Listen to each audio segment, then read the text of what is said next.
पाटीदारों के गढ़ राजकोट में प्रधानमंत्री मोदी का संबोधन हो रहा है। सीधे रुक कर लेते हैं। तो आज देश ने मुझे दिल्ली में न पहुंचाया होता।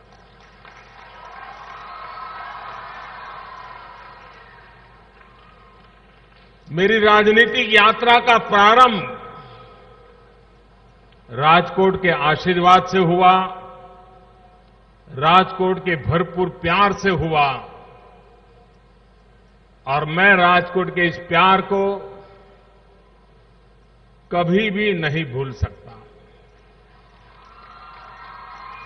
मैं फिर एक बार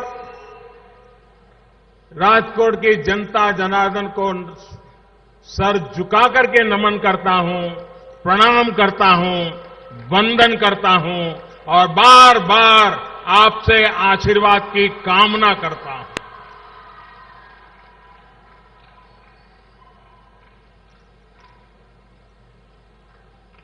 जिस समय एनडीए के सभी सांसदों ने मुझे नेता के रूप में चुना, प्रधानमंत्री पद का दायित्व निश्चित हुआ और उस दिन मैंने भाषण में कहा था कि मेरी सरकार इस देश के गरीबों को समर्पित है।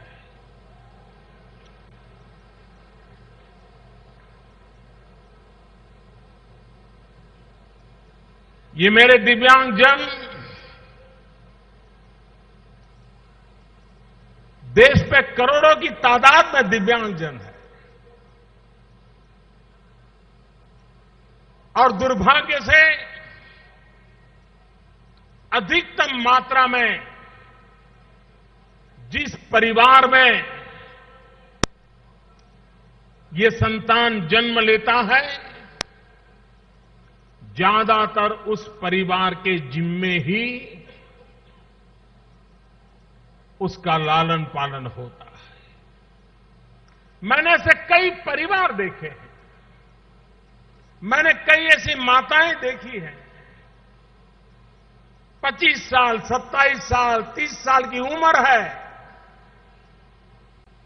जीवन के सारे सपने बाकी है, शादी के बाद पहला संतान हुआ और वो भी दिव्यांग हुआ और मैंने देखा है कि उस पति पत्नी ने, उन मां बाप ने अपने जीवन के सारे सपने उस बालक को न्यौछावर कर देते हैं। जीवन में यही की सपना रहता है कि परिवार में पैदा हुआ ये दिव्यांगजन, ईश्वर ने हमें दायित्व दिया है और इस दायित्व को ईश्वर भक्ति की तरह हमें निभाना है। ऐसे लाखों परिवार हमारे देश में। लेकिन मेरे प्यारे देशवासियों,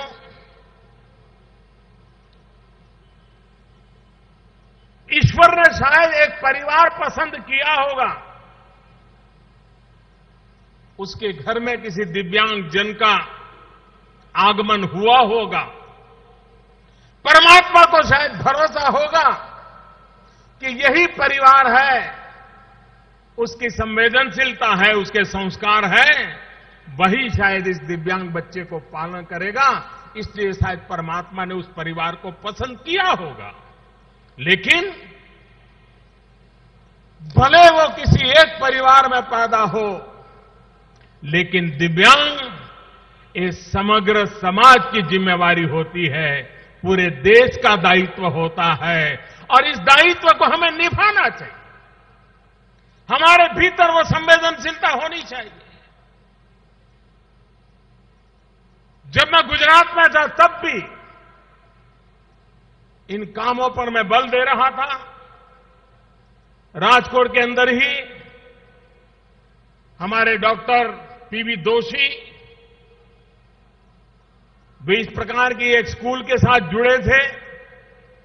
उसके कारण मुझे लगातार उन बच्चों से मिलने का मौका मिलता था, उनके साथ जाने का मौका मिलता था और मैं डॉक्टर जोशी साहब जिस प्रकार से भक्ति भाव से उस स्कूल में उन दिव्यांग बालकों के प्रति प्यार भरा नाता जोड़ करके रहते थे।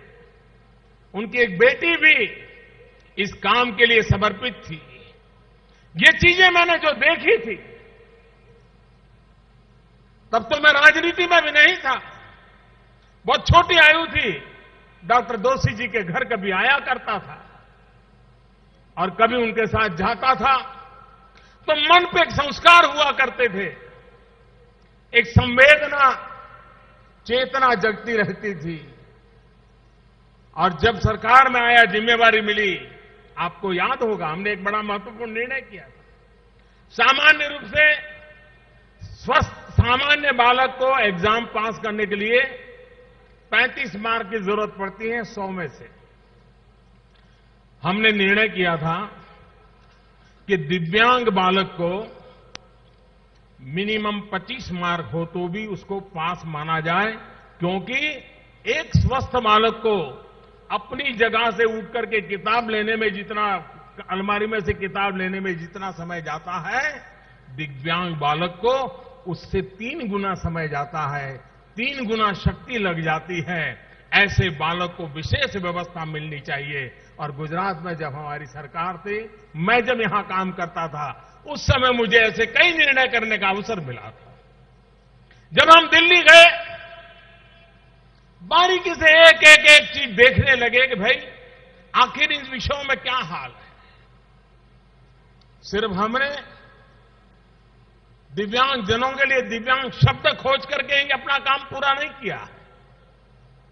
आप यहां देख रहे हैं एक बहन जो सुन नहीं सकते, बोल नहीं सकते, उनको निशानी से मेरा भाषण सुना रही है, उनको समझा रही है कि मैं क्या बोल रहा हूं।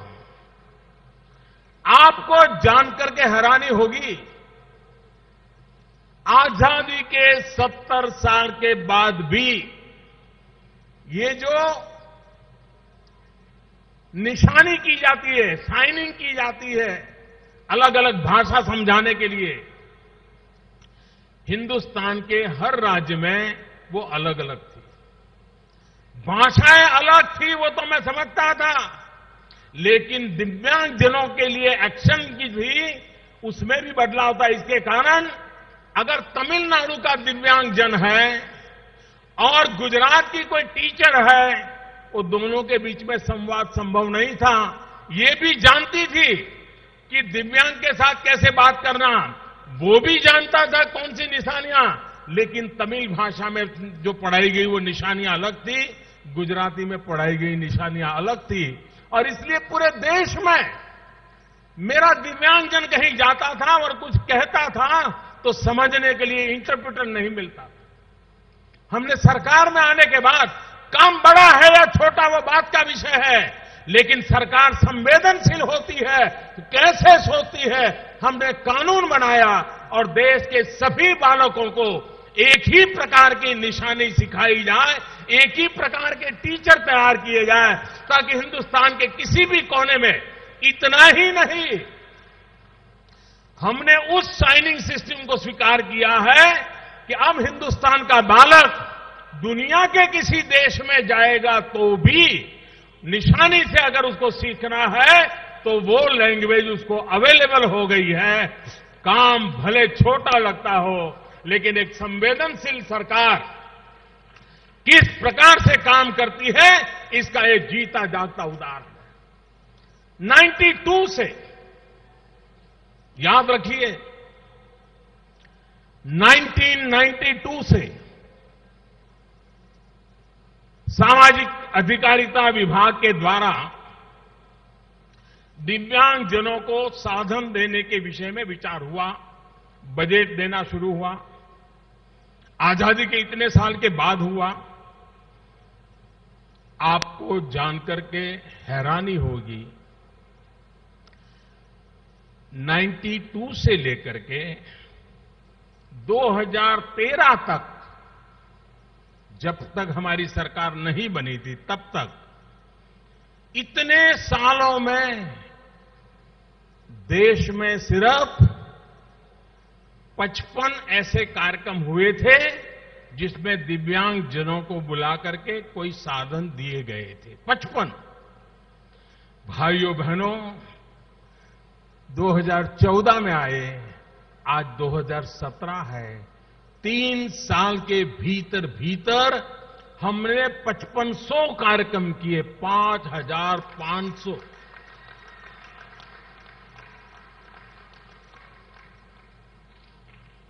पच्चीस 30 साल में 55 कार्यक्रम, 3 साल में 5500 कार्यक्रम। ये इस बात का द्योतक है कि ये सरकार की संवेदना कितनी है। सबका साथ, सबका विकास, इस मंत्र को चरितार्थ करने का हमारा मार्ग क्या है। और भाइयों बहनों, एक से बढ़कर एक नए वर्ल्ड रिकॉर्ड पर स्थापित कर रहे हैं हम दिव्यांग जनों की मदद के वर्ल्ड रिकॉर्ड। आज भी राजकोट ने 18,500 दिव्यांग जनों को एक साथ एक ही छत्र के नीचे साधन सहाय का एक विश्व रिकॉर्ड आज प्रस्थापित कर दिया है। मैं गुजरात सरकार को, राजकोट के अधिकारियों को और सभी मदद करने वाले बंधुओं को हृदय से बहुत बहुत अभिनंदन करता हूं कि मेरे दिव्यांग जनों की चिंता करने के लिए इतना आगे आए। अभी मैं कुछ साधन यहां टोकन रूप कुछ दिव्यांग जनों से दे रहा था। मैं उनसे बात करने का प्रयास करता था। उनके चेहरे पर जो आत्मविश्वास दिखता था, जो खुशी नजर आती थी, इससे बड़ा जीवन का संतोष क्या हो सकता है दोस्तों। और हमारे गहलोत जी जब भी कोई कार्यक्रम बनाते हैं और कभी मुझे आग्रह करते हैं तो मेरे और कार्यक्रम को आगे पीछे करके भी दिव्यांग जनों के कार्यक्रम में जाना मैं पसंद करता हूं। मैं इसे प्राथमिकता देता हूं क्योंकि एक समाज के अंदर ये चेतना जगना बहुत आवश्यक है। हमारे यहां रेल के डिब्बे में जाना है, सामान्य मानवी के लिए तो कुछ मुश्किल लगता नहीं है। बस में चढ़ना है, सामान्य मानवी को लगता नहीं है। हमने आकर के एक सुलभ योजना का बड़ा अभियान चलाया है। देश भर में सरकारी हजारों की ऐसी जगह पर ढूंढ के निकाली है जहां सामान्य ऐसे नागरिकों को जाना है तो वहां दिव्यांगजनों को भी जाना है। तो उनके लिए रेलवे प्लेटफॉर्म अलग प्रकार से हो, ट्रेन के अंदर चढ़ने का उनके लिए अलग व्यवस्था विकसित की जाए।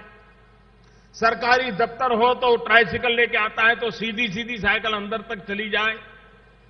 टॉयलेट हो, आप कल्पना कर सकते हैं अगर दिव्यांग जन को उसके अनुकूल टॉयलेट नहीं मिलेगा तो उसका हाल क्या होता होगा, कितनी तकलीफ होती होगी। और जब तक हम इन चीजों को देखते नहीं, समझते नहीं, सोचते नहीं है तो हमें अंदाज नहीं आता है कि चलो यार चल जाएगा, वो तो एडजस्ट कर लेगा। जी नहीं भाई, हम लोगों को जागरूक होकर के अरे अपना मकान बनाएंगे, सोसाइटी बनाएंगे, फ्लैट बनाएंगे तो भी ये सोच के बनाएंगे कि कोई भी दिव्यांगजन मेहमान बन करके आएगा तो भी उसको लिफ्ट में जाना है तो सरलता से जा पाएगा। टॉयलेट जाना है तो उसके लिए अलग से व्यवस्था होगी। समाज का एक कैरेक्टर डेवलप होना चाहिए और हम लोगों ने निरंतर ये प्रयास किया है और उसका परिणाम आज हजारों ऐसे स्थान पर ये सुलभ व्यवस्थाएं निर्माण होने लगी हैं, उसका काम होने लगा है, मॉडल पक्के हो गए। अब जितनी नई इमारतें बनती हैं उन इमारतों में दिव्यांग जनों के लिए व्यवस्था ये भारत सरकार में कंपलसरी कर दिया गया है।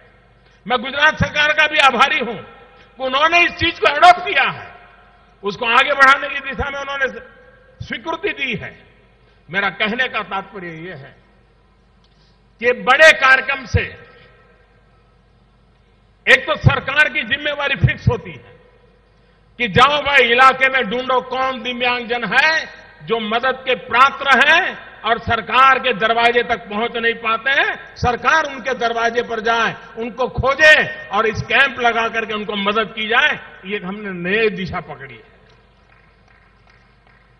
और उसी के कारण आज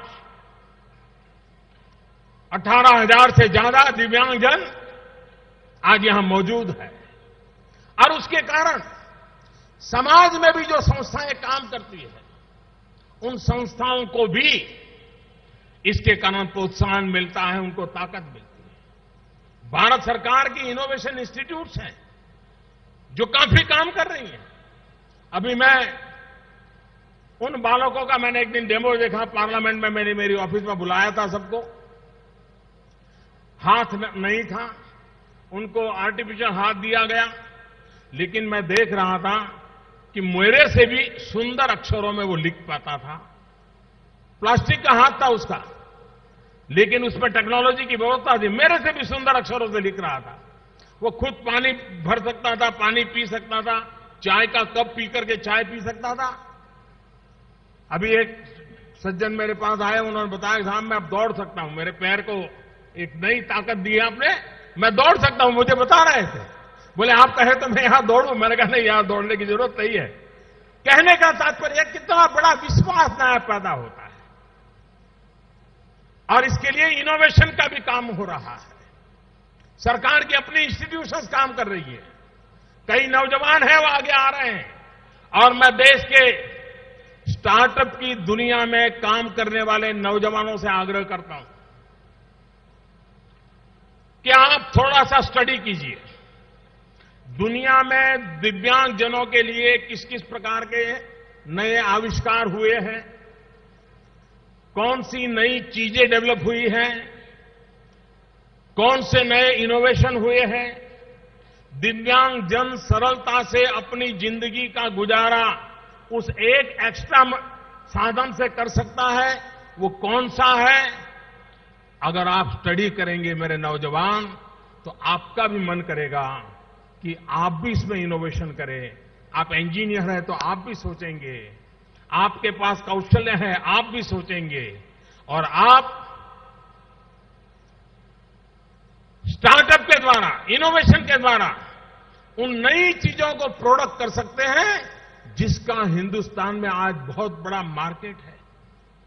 करोड़ों की तादाद में हमारे दिव्यांगजन हैं, उनके लिए अलग अलग प्रकार के साधनों के संशोधनों की जरूरत है, रोजगार के लिए ऐसा नया अवसर है। मैं स्टार्टअप की दुनिया के नौजवानों को निमंत्रण देता हूं कि आप दिव्यांगजनों के लिए इस प्रकार की चीजें बनाने के लिए प्रयोग लेकर के आइए। सरकार जितनी मदद कर सकती है उतनी मदद करने का भरपूर प्रयास करेगी ताकि दिव्यांगजनों की जिंदगी में बदल लाने में ये नए आविष्कार काम आ सके। भाइयों बहनों, हमने वो इंश्योरेंस स्कीम को लाए हैं। 1 महीने में 1 रुपया, आज 1 रुपये में 1 कप चाय भी नहीं मिलती है। 1 महीने में सिर्फ 1 रुपया देकर के गरीब से गरीब मेरे दिव्यांग भाई भी इंश्योरेंस निकाल सकता है। और परिवार में कोई आपत्ति आ गई, पर व्यक्ति के जीवन में कोई आपत्ति आ गई, तो 1 महीने का 1 रुपया 12 महीने के 12 रुपये में वो इंश्योरेंस होता है। 2 लाख रुपया उस परिवार को तुरंत मिलते हैं। उसके संकट के दिन कुछ पल के लिए निकल जाते हैं। उसी प्रकार से 1 दिन का 1 रुपया ऐसी भी इंश्योरेंस स्कीम निकाली है। 30 दिन के 30 रुपये, साल भर के 360 रुपये, और उसके तहत भी उसको बहुत बड़ी मात्रा में राशि कोई संकट आया तो मिल सकती है। अब तक 13 करोड़ परिवार, भारत में कुल परिवार 25 करोड़ है, कुल परिवार 25 करोड़ है। 13 करोड़ परिवार इस योजना के साथ जुड़ चुके हैं। दिव्यांगों के एक कार्यक्रम को संबोधित करते हुए राजकोट में प्रधानमंत्री नरेंद्र मोदी उनकी ओर से जितने भी काम किए गए हैं उनके हित के लिए उसको गिनाते हुए। ये है एबीपी न्यूज, आपको रखे आगे।